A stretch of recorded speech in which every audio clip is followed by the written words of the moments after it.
Canada and the buoyant circular creative economy in India would bring a dash of hope to the unsettled and cropping issues in topical areas like pesci farming, environmental crossing issues, to this two-day South threadbare discussions, brainstorming deliberations. With this introductory remark, we are delighted to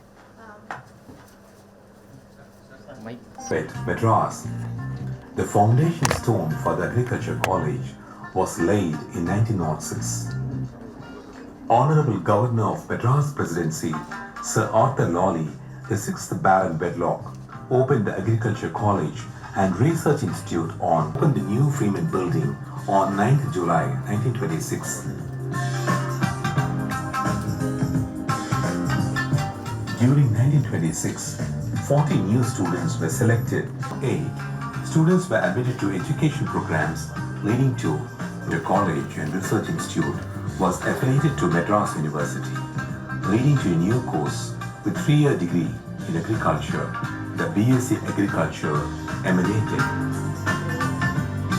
The progress in the buildings in the Central Form and Agriculture College and Research Institute at Coimbatore was stupendous in 1907 and 1908.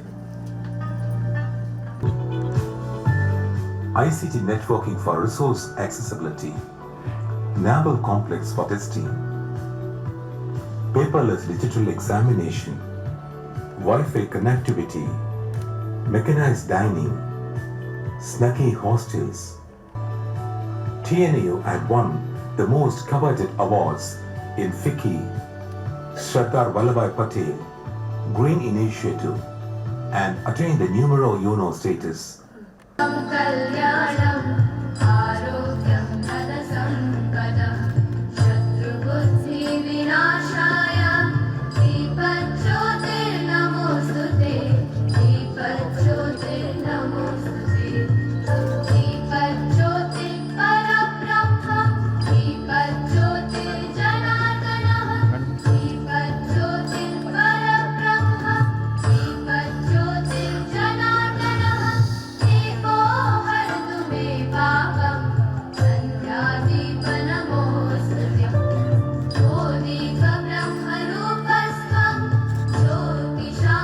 Indian Chair, respected Dr. B. Geeta Lakshmi, is cordially invited to offer the welcome address.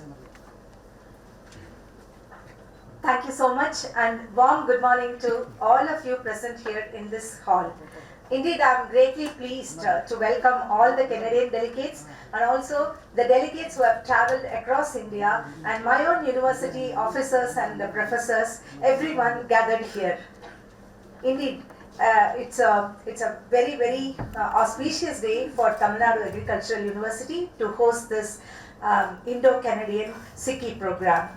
So the most respected Deputy Director General of ICR, Dr. R.C. Agarwal sir, and my dear counterpart of Canadian State, Dr. Charlotte Ait, and then she is also the President and Vice Chancellor of University of Gulf, and beloved Vice President, Research and Innovation of Dalhousie University, and then distinguished guests from various universities and industries of Canada and India, DPT officials, Dr. Sash Ahmed, and also Pavanish Madan, President SICCI, and all the other people gathered here. Good morning to everyone. I feel proud and privileged to welcome you all in the second Indo-Canadian bilateral cluster workshop in the field of agriculture.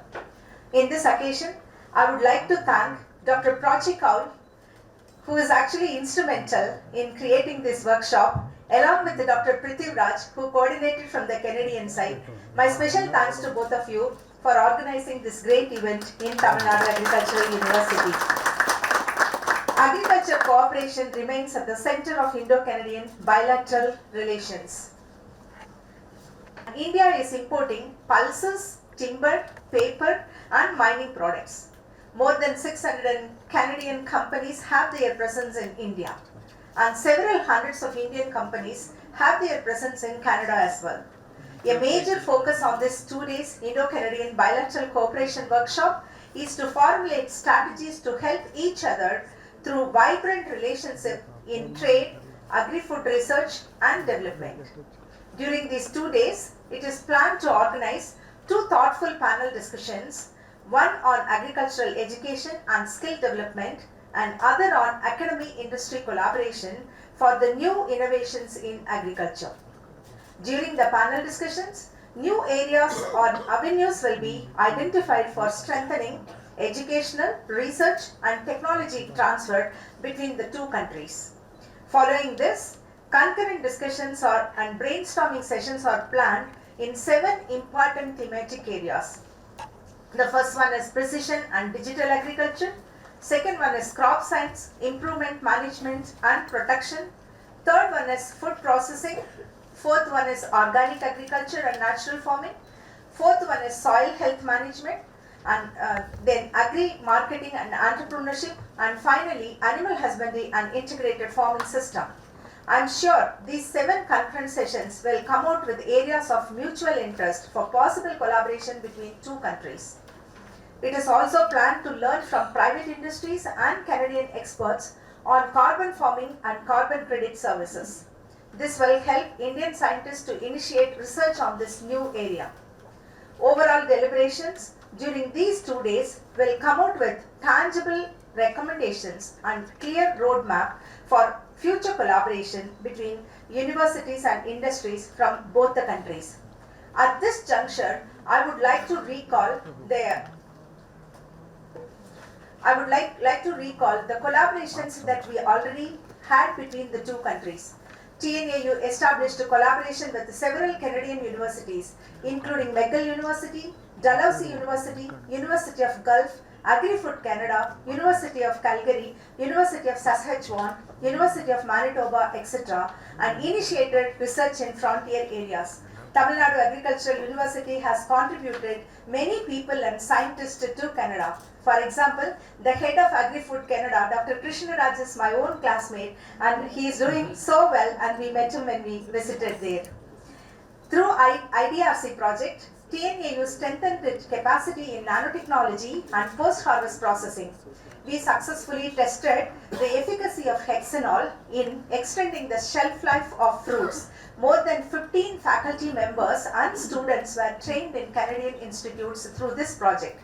The second important collaboration is through a well-known knitted collaboration with McGill University under SIDA project, and TNAU strengthened its capacity on post-harvest processing and value addition. It established a world-class post-harvest technology center at TNAU, and it is now upgraded and accredited with the national certification agencies. More than 35 faculty members were groomed at McGill University, Canada, and we are thankful to SIDA and Dr. Raghavan in particular from the McGill University.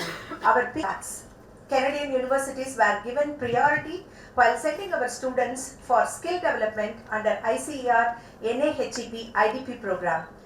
Dalhousie University and University of Gulf hosted our students, and more than 30 students in twinning program and also around 12 students in short-term training program. Their friends got benefited out of it. And last year, we had something around 16 students, and most of them are now settled in Canada for higher studies, and also they are also taking up nice profession over there. Biostimulants, food processing, food safety and value addition, joint degree program, academy industry tie-up. So these are all some of the areas we will be definitely collaborating in the days to come. At this juncture, my heartfelt welcome to Mr. H.E. Shri Sanjay Kumar Verma, High Commissioner of India to Canada, who is joining in online from Ottawa. And my heartfelt welcome to you, sir. And we are looking forward to hear from you from your lecture. And give your best so that the research, education and extension activities and also the industry tie-up can get strengthened between the two countries. Thank you very much. Wishing all the very best for the successful conduct of the workshop. Thank you so much. We request our Vice Chancellor to honor the dignitaries on the dais. Thank you. Thank you, sir. Thank you so much for making it possible. Thank you.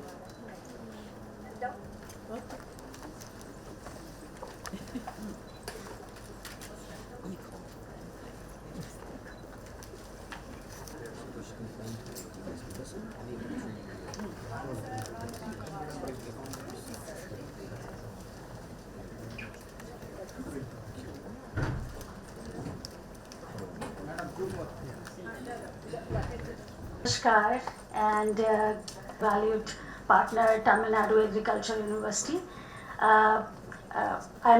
My apologies if you were to wait for a little longer, but this is Indian hospitality. You know, we have to greet and meet everyone with full warmth, hug them, and that's all about India, I guess. And you understand very well, sir. It's a privilege for me to, introduce His Excellency. He's a great associate, a great friend of Shastri, not just Shastri, I would say.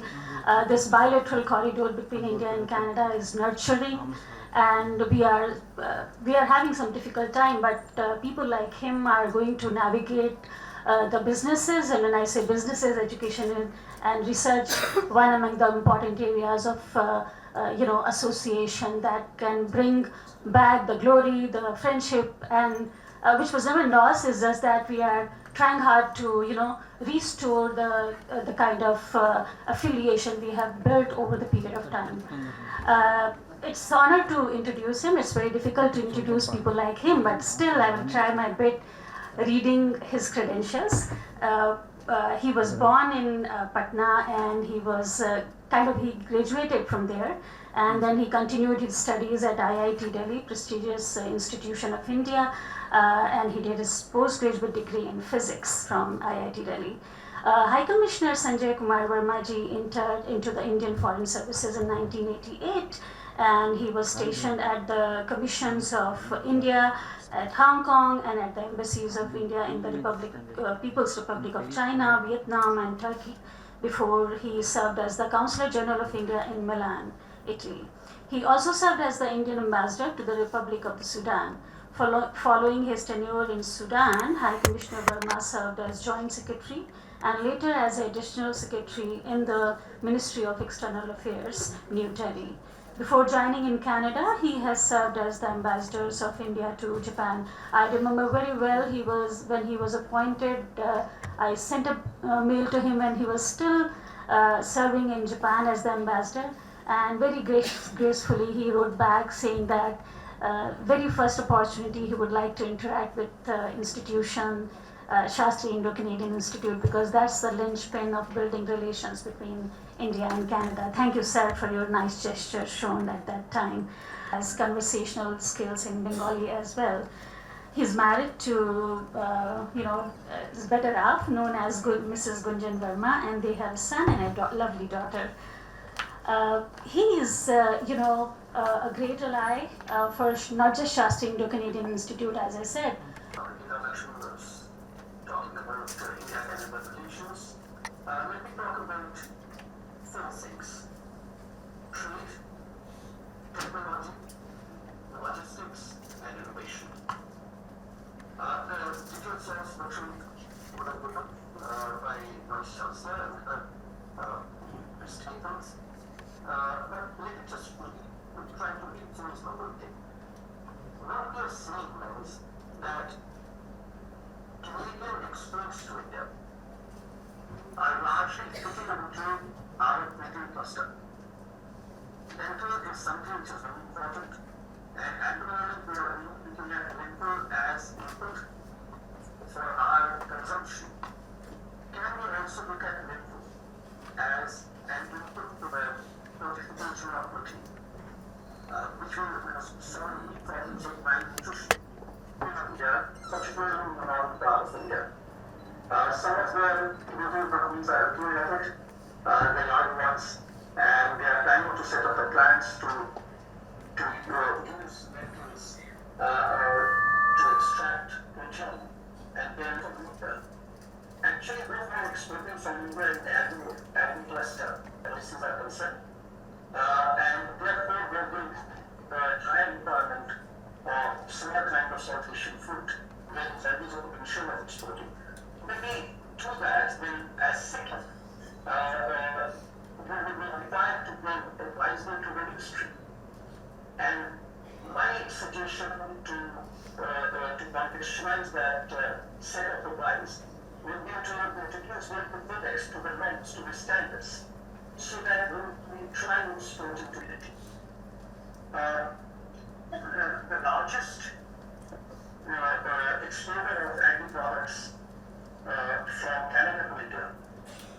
happens to be Saskatchewan. And so happens that we are talking about agriculture, and it was said that in the last financial year, in the last calendar year, in terms of making from Canada, because the improvement from Australia hasn't quite a bit. But it so happened that we still saw in the first 11 months close to a 42% increase in the amount of vehicles from Canada. In this case, the Canadian vehicles. As far as the technology is concerned, some of the companies are already doing technology demonstration in Canada as well. What's going on with drones, use of drones in agriculture. Our Prime Minister has use of drone in agriculture on a number of occasions. So, one technology in which we come to is both of us, and Gulf University has got quite an expertise in that. There are other universities as well, but also based non-digital, national digital technologies. That is the last way that is made out depending on the condition, and it's not that easy. And therefore, we still need to sit together in order to look at these technologies and how to customize them for use in India. Our customer very well that we use close to 17% of Indian travel goods, and our technologists like to talk about how to improve the logistics in India. And has a lot of experience in agriculture, in large farming, and therefore we need those technologies, customize those technologies for small farm land size. Just to make a comparison, Canada has close to 800 hectares. 800 was spreading for the action. I wish all the success to the population.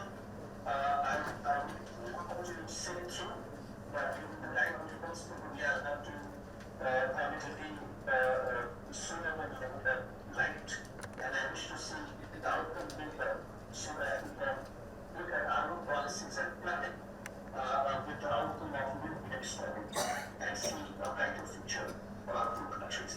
Before I end, there was a motion about difficult times between India and Canada. I want to assure you on the information side. So be assured, we are full front of it. I can't tell you where the news government is there because we need to do some of this Mr. Kennedy was and put us this news down there. So all the business on the gathering, on the nutrition, because we are food farming, and let's have some successes from the food workshop. Provoking suggestions to strengthen the relationship between both the countries, and we are really truly honored with your presence, at least in online. And another important thing is I wish to place on record the hospitality you extended to our team, including our Minister, Agricultural Production Commissioner, and the entire team, high-level delegation which visited your office, and we thoroughly enjoyed visiting you and getting your thoughts on bridging the relationship between the two countries. Thank you so much, sir, for your presence here. Thank you very much. Thank you, sir. Shastri Indo-Canadian Institute requested to offer the felicitations. I bring you greetings from Shastri Indo-Canadian Institute. But before that, I would like to acknowledge the presence of His Excellency High Commissioner of India to Canada, Sanjay Verma-ji. And today he has set a new milestone. If you look at the clock in Canada right now, where he is, it's 11:30 in the night. And being here and being with us shows his love and affection not only for India, but his dedication for Shastri Indo-Canadian Institute, the kind of work we are doing. So thank you, sir. You have set a new milestone. I admire you for your dedication to your work, and it inspires us to continue working with that kind of dedicated inputs into everything we do. So thank you so much for getting us all together in this wonderful campus, and we're really looking forward to the next 2 days of deliberations here. I would also like to acknowledge the presence of all the distinguished panelists who are here on the stage, but now seated in front of me, and also esteemed delegates, faculty members from TNAU, which is really a premier institution his dedicated efforts, which has brought us all together. And of course, Dr. Prachi Kaul from our India office. Dr. Prachi, please stand up and acknowledge your presence here in this hall. As I said, I'm representing Shastri Institute here, and to tell you what Shastri Institute is all about, the story goes that he visited Canada on a bilateral trip, and Prime Minister Pearson at that time hosted him, and they both became really good friends. The kind of friends we look forward to becoming in the next 2 days with new people we're going to be interacting with. But this friendship was special because that set up an idea that why don't we do something, build a structure by which there is a bilateral movement of people, scientists, educationists, students, and that would bring the countries together. Because Mr. Shastri came back to India and then went on a trip to Tashkent in 1966, and unfortunately he passed away in a heart attack, and Prime Minister Pearson lost a wonderful friend. He was so grieved by the loss of his dear friend that he said, this institute will be formed and we will call it Shastri Indo-Canadian Institute, not Pearson Shastri, but it has helped bridge the science, it has helped bridge educationists, people, students, and helped connect these two important countries. Your question could be, what is now Shastri doing in agriculture? Well, Shastri is a multifaceted organization which actually caters to all dimensions of science, technology, humanities, engineering, and you name any science, we try to bridge that. But it was during the deliberations of what we should do next, the idea of agriculture came about. And why? Why would that happen? Is because the times are changing. And times are changing needs transformation. And agriculture, especially in India and Canada, both are at a point where they are undergoing transformative changes. It's important to deliberate and see what we can do collectively, because the problems that we see here are very similar to what we see in Canada. And what we see in Canada are very similar to what we see here. And so it was time to build those connections so that we can face these challenges, sit together, do the problem solving, and therefore bring those solutions to the world, because ultimately we believe in one world. We are actually upping the game, not only focusing on one health, but the concept of one world. I'll go back to the idea, since it's an agriculture agri-cluster here. Many years ago, almost hundreds of years ago, we had Aristotle who gave this phrase. He said, the roots of education are bitter, but the fruit is sweet. So what we do with today is at the root level. We are trying to build those connections. If this process is hard, it's going to be bitter. We have traveled distances. We are trying to build together. We might have financial issues. How do we get those research grants to get those things? But the point is, we are trying to build those solutions. And we know that by doing this, our end point will be sweet, because we'll be empowering students, we'll be empowering human beings, we'll be empowering science in general. And that is what we look forward in these 2 days of deliberations, is developing that sweet fruit down the road.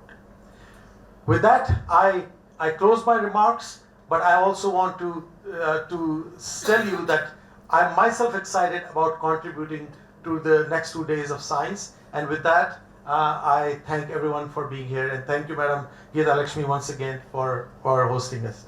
Thank you. Dr. Chalod Yats to offer the felicitations. Some of the thoughts and some of the relationships that I've been building over the last few weeks. So I do want to say how delighted I am to kick off the Shastri Indo-Canadian Institute's Binational Agriculture Cluster Workshop. It is such a great honor to be co-chairing this with Vice Chancellor Geeta Lakshmi, and I will say, I do want to comment, 2 women presidents of agricultural universities, a real milestone of leadership. And I do want to say thank you all for attending here. I know you've come from places both far and near, and I really appreciate that as this kind of deep dialogue that we are about to launch, our understanding of how to build stronger partnerships with shared purpose. I want to say a particular thank you to a few people here. Of course, to our host, Vice Chancellor Gita Lakshmi of this beautiful campus, which I'm looking forward to seeing. I do want to say thank you to University of Guelph's very own Pavnish, Dr. Pavnish Madam, who is an esteemed faculty member in the Ontario Veterinary College at the university, and of course is current president of the Shastri Indo-Canadian Institute. I do also want to thank Dr. Prachi Kaul, who has been so helpful in not just building today, but in keeping Shastri alive. It's an incredible effort to build and nurture such a binational set of relationships. And to the entire Shastri team, leadership, for their work in pulling this conference together. The Shastri Institute, actually, since I was a graduate student many, many years ago, I heard about Shastri. It's a formative and important institution in Canada, and I think your history of its foundation was incredibly important in laying out the importance and the long-standing nature of the relationships between Canada and India. We have had deep research, education, and innovation collaborations, which is meant to promote both understanding and dialogue about the connections and opportunities, but also sharing the outputs of our research in a common effort to improve life in both our countries, but also around the world. This is, in fact, my 6th trip to India. Would have been more had COVID not happened, I must admit. I have a deep and abiding commitment to building strong relationships between my university, and now I have an added mission to build deep relationships between all the Shastri organizations in Canada and in India. And so it's an exciting time for us, but also these relationships have changed. They've gone up and down, and I want to say how much I appreciated the remarks of High Commissioner Verma today. No matter the changes that happen in our relationships, and if there are disruptions between our governments, there are enduring economic ties, social ties, community ties between our two countries, and we need to be reminded of those and build on those in the days and months and years to come. Each time I visit India, my first time, I was saying today, my first time here, it was somewhat of a shock. I live in a country where there are almost no people. And you come to India, and there isn't a corner I turn, there isn't a road I drive down where there aren't lots of people, thriving businesses, so much activity. So in many cases, there's lots of difference, but there are incredible similarities. We are both, and it reminds me, we're both multicultural nations whose different, diverse, ethnic and racial populations live relatively peacefully side by side as neighbors. Somehow our two countries have figured out something that many countries around the world envy, for the kind of relationships, the kind of stability that we have built, and the kind of inclusive economic growth that has taken place. Indians are welcoming of Canadians, and I must say I've always felt that when I've been here, just as Canada is welcoming of Indian nationals, whether as immigrants, students, or visitors. That effort, and I want to say particular congratulations to Dalhousie, which has done a remarkable job of building those relationships. At our new university, our new strategic plan commits us to deepening global engagement and impact, in particular through research and educational collaborations. This is an important indicator of that commitment. This is each and every year. We are also, of course, through this co-chair of the Shastri Agricultural Research Cluster, argue that these collaborations that are promoted by Shastri are particularly significant during this time, given the current strains in Indo-Canadian relations. But it is our governments who must and will sort out these differences. In the meantime, we at universities can take a long view. We need to focus on the value of strong collaborations, of the sharing of knowledge, aimed at solving our country's mutual problems and building the capacity to not only solve those problems, but have an impact around the world. India is a massive country, able to have an impact not just internally, but is, as we saw with the G20, having growing impact around the world. Canada's long been a small but strong diplomatic force, and I would urge that we maintain that, but we as universities are able to kind of be that stability, building, focusing on what we do best, which is education and research to improve life. As evidenced by the topics of this workshop, there are many opportunities for Canadian and Indian researchers to work together to solve challenges that are global in scale. Further, looking at the level of participation from our colleagues across Canada, you do see an ongoing collective commitment by us to building and nurturing those strong relationships. And as High Commissioner Verma said, Canada is very dependent on India. We have strong trade relationships. We trade, we import, but also we export to India. And when we think about those of you, all of whom lead and are agricultural sciences, food is a staple for the world's population. Canada and India are both bread baskets of the world. We have the capacity to produce even more food. And what's key is that we figure out how we produce more food to address questions of food security, food sustainability, and food and innovations to make sure that as little food is wasted as possible. A remarkable statistic is that 40% of food produced around the world is actually spoiled. That is enough food to feed the entire population of the world. So if we think that many of the challenges that we are addressing through our science, our research, our education, actually have the capacity to make sure that the world is fed.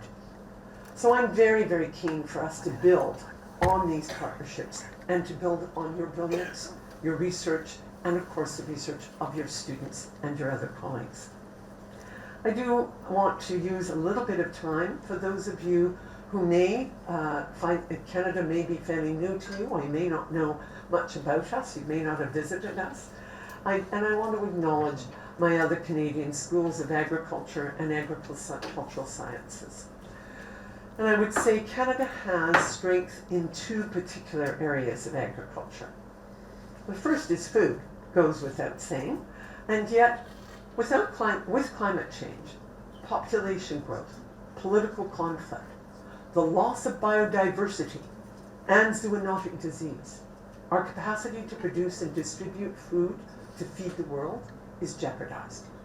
More people are starving and undernourished in the world than ever before. Canada has a role to play in this, just as does India. Canada is renowned for its safe, plentiful, nutritious, and extensive, if not always sustainably produced food. A goal that we must in fact achieve is improve sustainability in food production. Our nation is strategically placed to play a key role in solving some of those global challenges related to food and food insecurity, and our researchers will play a key role in that. Each year, Canada exports $92.8 billion in agriculture and food products. We're the 5th largest producer of agri-food and seafood in the world. So for such a small country with so few people, Canada's role in the production of food is due to our bounty, really, of natural resources combined with our agricultural research and practice prowess. Like India, and one of the reasons why I think I find India somewhat like a second home, India is a vast country, as is our own. In our case, we don't have a lot of people in our country, whereas wherever I travel in India, much greater population. But we are so fortunate to have arable land. And of course in Canada, though, we also possess some of the largest renewable supplies of fresh water in the world. You cannot grow food without water. We have access to upwards 20% of the world's surface fresh water and 7% of the world's renewable water. That's an incredible resource to build on to expand our agricultural footprint. We've extensively developed international markets, and here again, I would say very loosely, there's a similarity in our history with India. We're both colonies of Britain. And when one is colony of Britain, trade became a key motivator for Britain. And in the case of Canada, it became our survival, and it continues to be.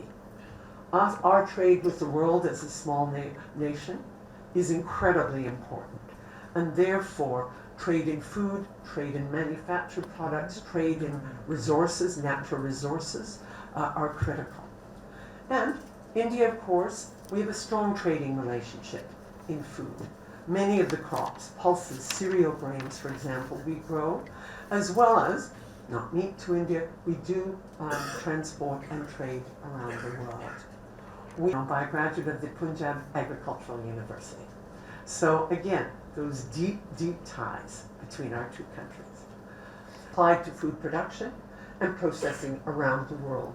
Thanks to a lot of groundbreaking research in both of our countries, we contribute to this. New innovations allow for more intensive food production while reducing environmental impacts. Making sure these technologies are implemented in a way that benefits farmers, society, and the environment is absolutely critical.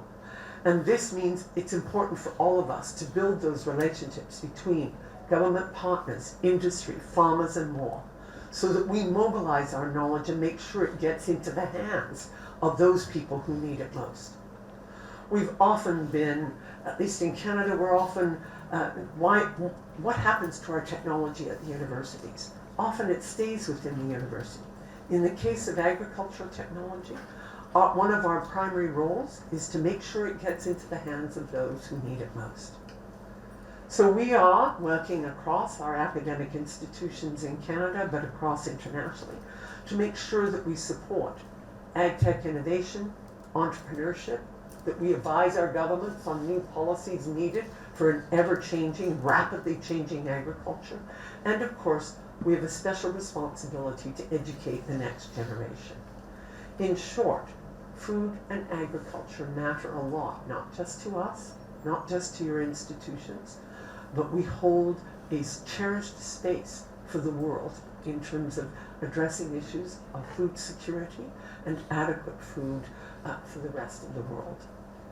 I'm thrilled that if you look at the workshop today and tomorrow will cover all of these key fields: precision agriculture, food processing and value addition, waste management, soil and plant health, technology development and transfer, agri-education and skill development, and industry linkages. As we participate in the sessions in the days, hours to come, let's explore how we build stronger partnerships that enable knowledge transfer, technology and skills so that we can deepen our impact together. I look forward to the next couple of days of this, and I want to say thank you all for inviting me. I feel very, very honored and to play such a role. And on that note, thank you, and thank you again to TNAU for hosting us today. Now, respected Dr. Alice B. Aiken, the Vice President, Research and Innovation at Dalhousie University, Canada, Faculty of Health System Transformation. And possible. I'd like to give our particular thanks to Dr. Geeta Lakshmi, Vice Chancellor of TNAU, and offer sincere appreciation for her warm welcome to campus yesterday and today. I'd also like to acknowledge Dr. Agarwal, the Deputy Director General for Education for ICAR, their tireless work in facilitating this important event today. For its work in promoting cooperation between India and Canada through the creation of binational links among academia, government, the business community, and civil society organizations. I'm so pleased to be here today and part of the panel and joined by colleagues from Canada and India. This is really an exceptional opportunity for learning and collaboration. Like our peers, Dalhousie is truly an international institution with students, researchers, and faculty members from all around the world. We have many international collaborations and high rates of international research co-publication. Strengthening our global reach and impact continues to be core to our strategic direction. Deepening our ties and enhancing educational opportunities with India is a top priority for us at Dalhousie, and this visit is one of the keys to strengthening that collaboration. India has long been a country of focus for us, one with which we've had a decades-long history of engagement, and which now holds considerable promise of new and expanded opportunities for research and academic collaboration. Food security and agricultural science offer an important nexus to come together. As one of the world's most pressing challenges, food security has become an increasingly urgent issue in our two countries amongst the public, educators, scientists, industry, and government at all levels. At Dalhousie, we've been meeting this challenge with a focus on sustainable food systems as one of our Institute's 6 strategic research clusters. Our Faculty of Agriculture is leading the way in our efforts with a vision to be an international leader for education, training, research, and advice to business and government about areas of agricultural importance. Bringing scholars together from across academic disciplines, our Sustainable Food Systems Research Cluster is focused on solving some of the world's toughest food security challenges. Within this cluster, there are vast opportunities for collaboration and knowledge sharing, and I know we will make many important collaborations happen during the duration of this conference. Canada and India, despite having distinct agricultural landscapes and climates, share some common challenges in our agricultural sectors. These challenges impact the productivity and sustainability of agriculture in our two countries. Of course, top of mind are the impacts of climate change, leading to unpredictable weather patterns, extreme weather events, and shifts in growing seasons, all of which threaten sustainability. Dramatic shifts in the agricultural environments and new diseases resulting from climate change will increase the need for rapid development and adaptation of new crops.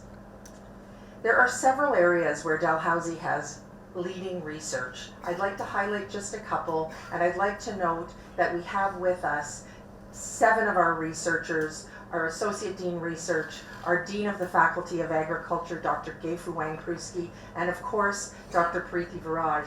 And all of them are researchers in their own rights as well. So we have an enormous presence here today and are so excited by the possibilities. I want to talk a little bit about agricultural waste management. To address the issue, Dalhousie's Canada Research Chair in Clean Agricultural Technology and Energy, Dr. Sunil Nanda, who is here with us today, is demonstrating how advanced thermochemical, hydrochemical, and biological methods can be used to convert the byproducts of agricultural and forestry into high-value biofuels. By creating the circular economy, his work promises to develop scalable and commercially viable solutions for clean energy and decarbonization that leverage currently available infrastructures for fuel production and distribution. And he's joined by his colleague, Dr. Sophia He, who is here today as well, a chemical engineer, also an expert in biofuels. And of course, the fast pace of technology and the potential for artificial intelligence to increase precision farming presents significant opportunities. But it also presents challenges as we consider how best to adopt and integrate them into our agricultural sectors. The research of Dalhousie University Chair Dr. Suresh Nithirajan, who is also here with us today, stands at the epicenter of agricultural transformation through digital livestock farming. His digital livestock twins, powered with artificial intelligence, are refining the monitoring of animal health, behavior, and welfare by providing real-time insights, predictive analytics, and strategic interventions. Seamlessly integrating agricultural practice with computer science, Dr. Nithirajan's endeavors champion animal welfare and sustainable farming, heralding a new era for environmentally conscious agriculture.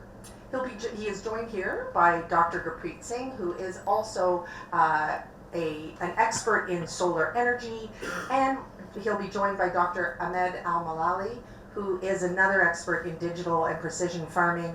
Had the airlines had a different plan, he would have already been here, but he will be joining us shortly. I'm here already. Oh, you joined us! Oh, I didn't know it. We also have Dr. Miriam Gordon, who works in animal behavior, who's here with us today. Dr. Chijoki who works on pollutants in the environment, and as I mentioned, several of our other researchers here today. And I know yesterday the Associate Dean Research from our Faculty of Agriculture, Dr. Chris Cutler, had the opportunity to meet with some of your honeybee folks and talk about his research, and it was very exciting.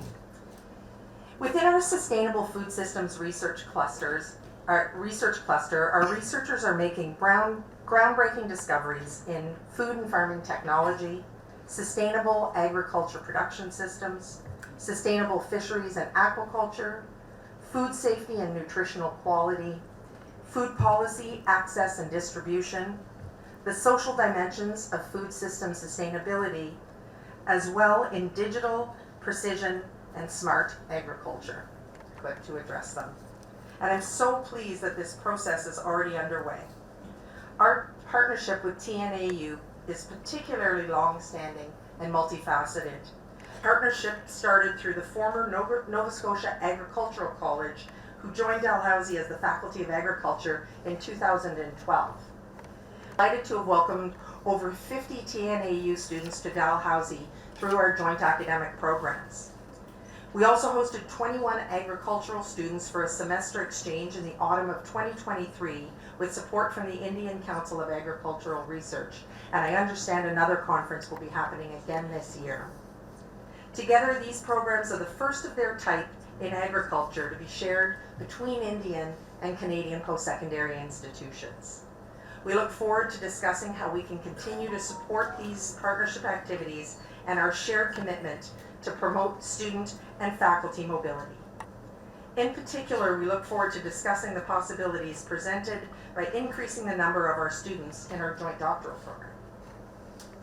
I hope that this event and the discussions we have here today will further sow the seeds of collaboration and continue to nurture our existing partnerships.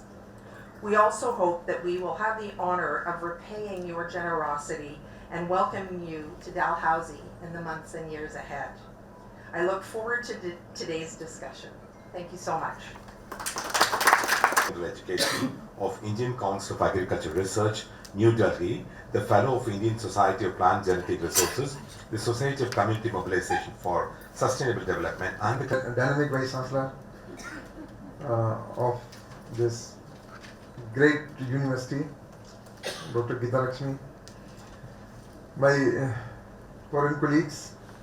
I see a lot of persons here, especially I would say the previous speakers, Charlotte Yates, thank you very much for coming here.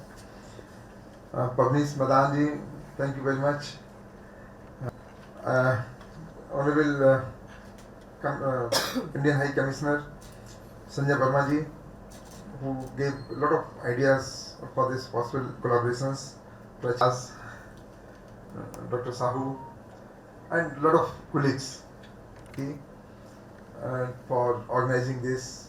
Both the countries really they have a very long history for such collaborations, and with this cluster-based approach, I think we can really jump into a next era. We can jump into a lot of new kind of phase for collaborations in academy, and collaborations in innovations, collaborations in research. Those areas we will just, I think in 2 days we are going to deliberate on those areas. So really I am so delighted also for calling me to join this. Now I feel that if I could have missed it, suddenly I could have missed a very important workshop. And especially your flower show also, I think you all can enjoy tomorrow the beautiful flower show, one of the biggest flower show being organized by any university. So thank you Dr. Geeta Lakshmi Madam for such a wonderful idea, not only for this workshop but also for the flower show. I think everybody can join for that. Friends, as you know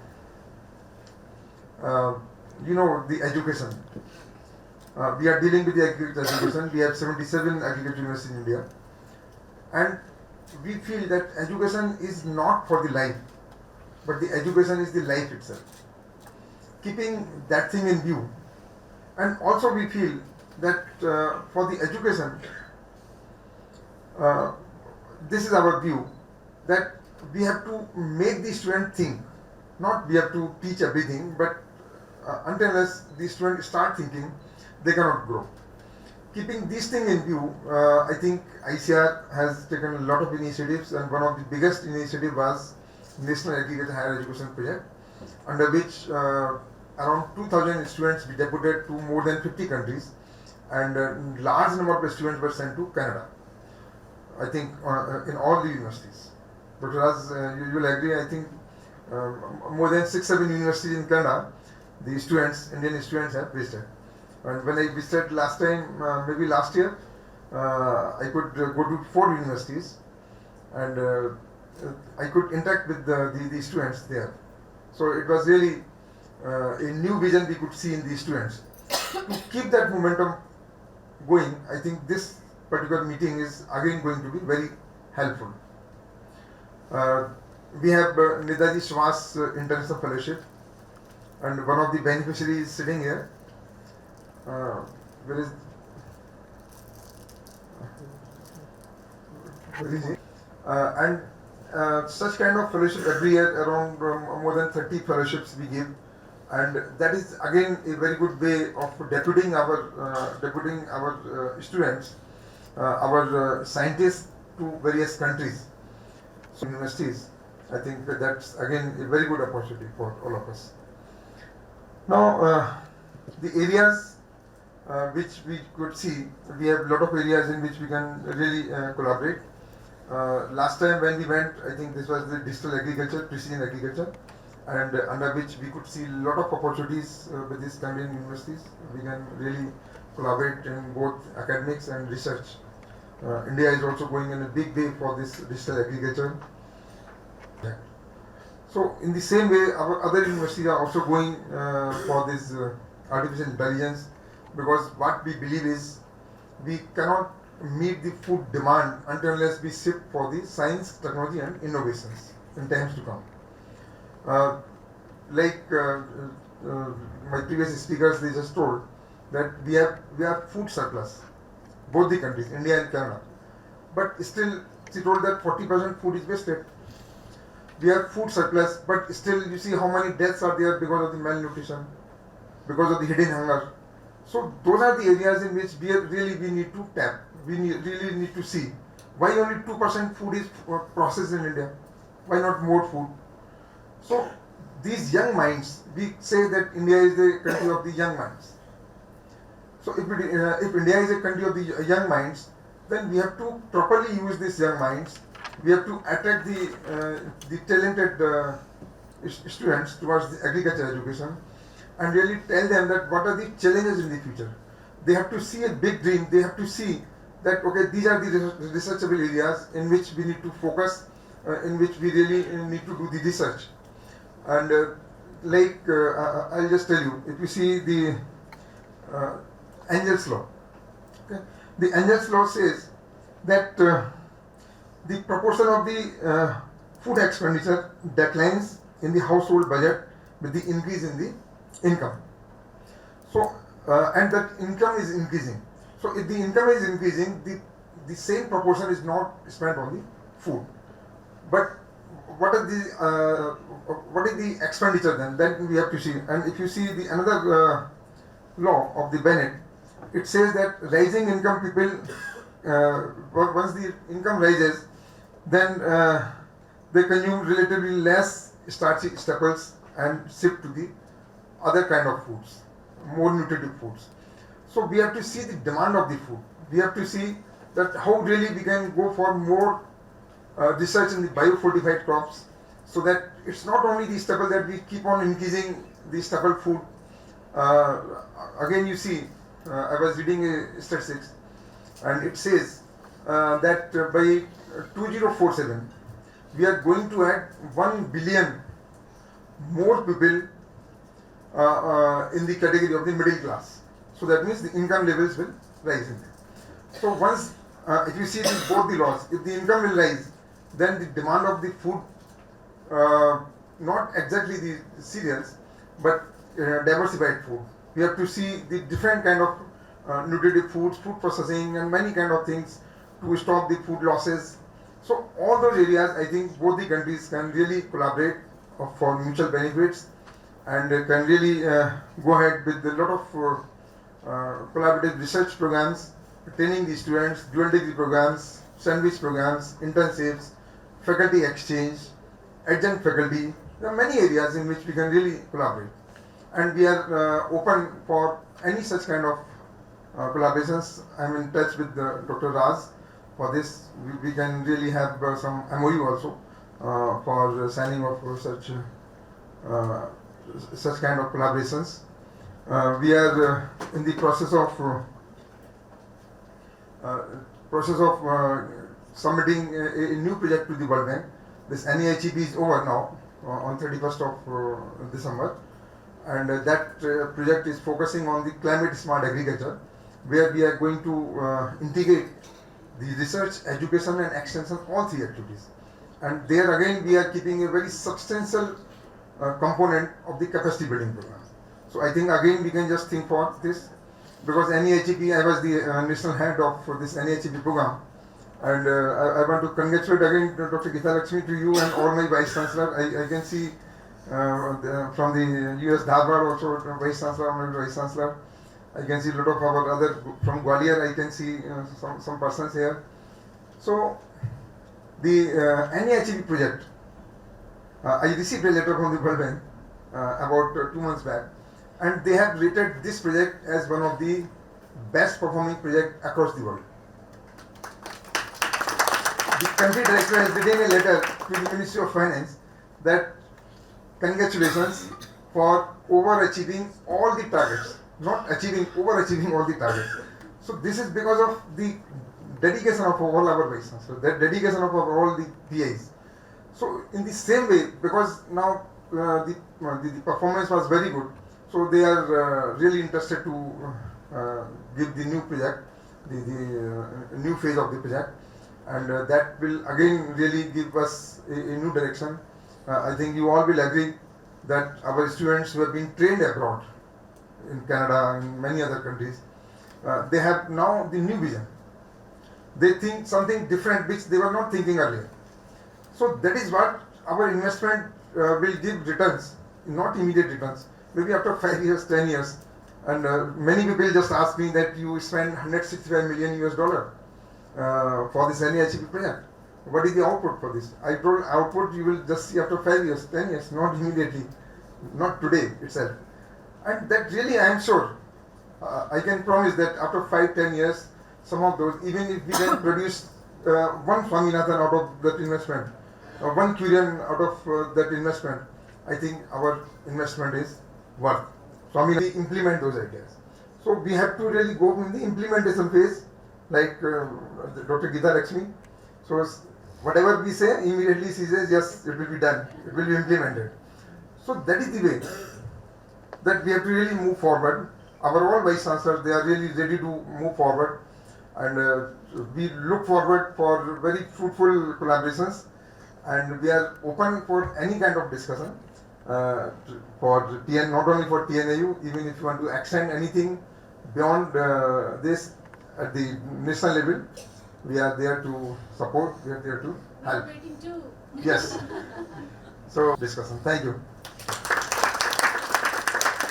Tamil Nadu Agricultural University has decades of long, vibrant connect with Canada.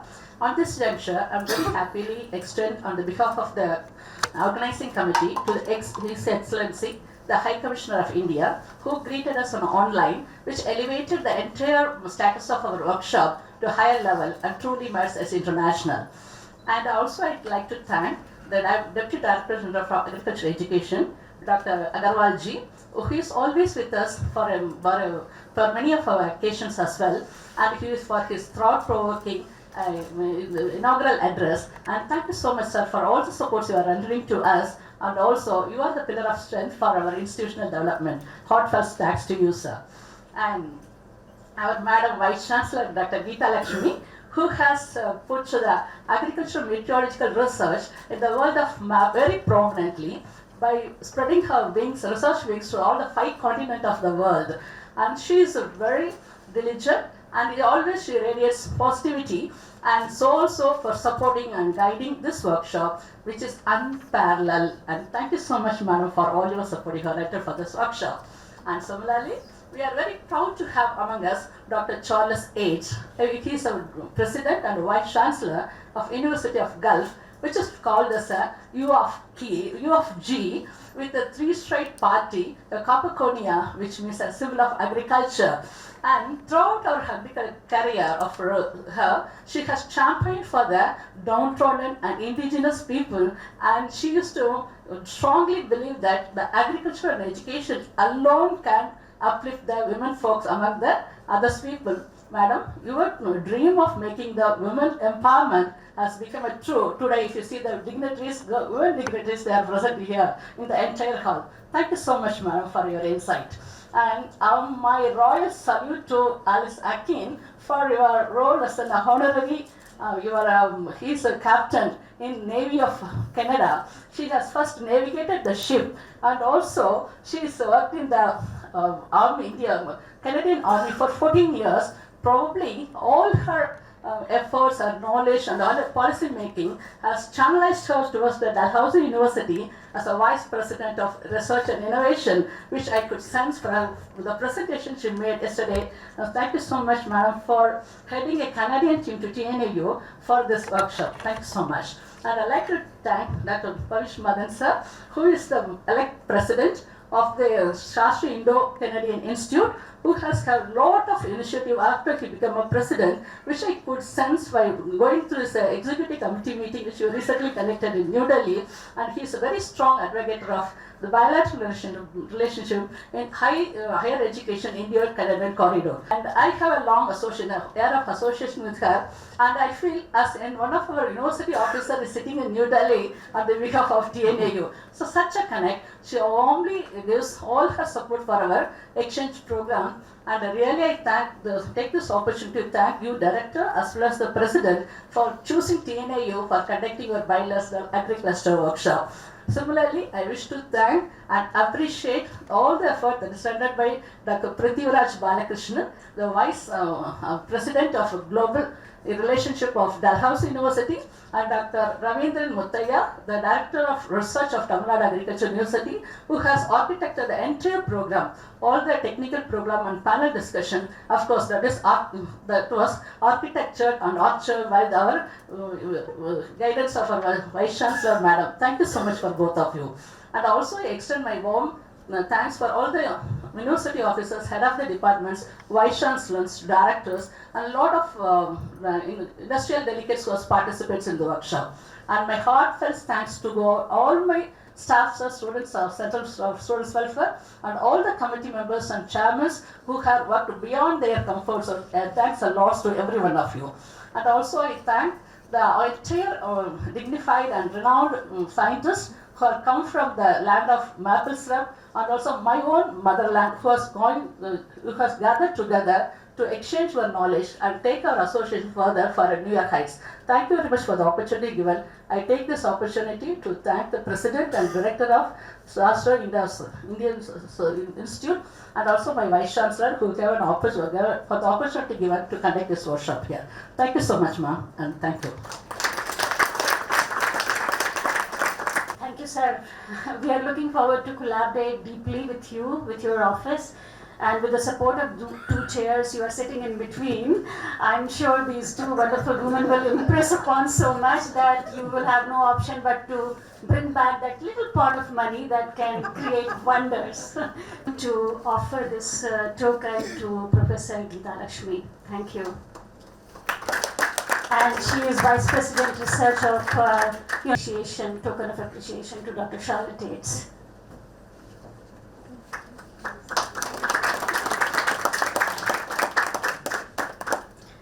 Ms.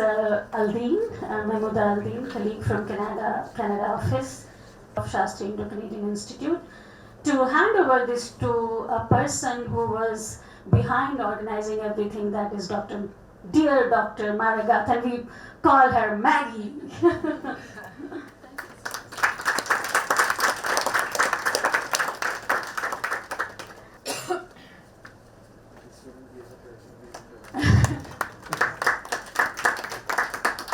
contribution.